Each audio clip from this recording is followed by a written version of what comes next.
আমি একজনকে অসম্ভব ভালোবেসেছিলাম আর এখনো বাসি, কিন্তু সে ভুলে গেলেও আমি তাকে ভুলি নাই। তার সাথে আমার রিলেশন ছিল 3টা বছর, কিন্তু সে হঠাৎ করেই কথা বলা বন্ধ করে দিল।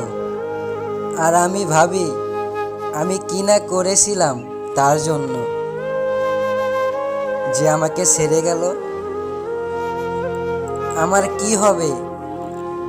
তারপর ভাবি নিজের জীবন নিজেই শেষ করব। কিন্তু ইসলামে যদি আত্মহত্যা মহাপাপ না বলতো, আমি কবেই শেষ হয়ে যেতাম। আমি বেঁচে আছি নিজের জন্য। তারপর হঠাৎ করে আমাকে সে মেসেজ করে, সে বলে কেমন আছো। আমি কিছু না বলতেই সে ফোনটা কেটে দেয়, আর আমি সেই নেশার জগতে চলে যাই। সে মায়াবতীর নামটি ছিল তিশা, আর সেই হতভাগা আমি রিমন।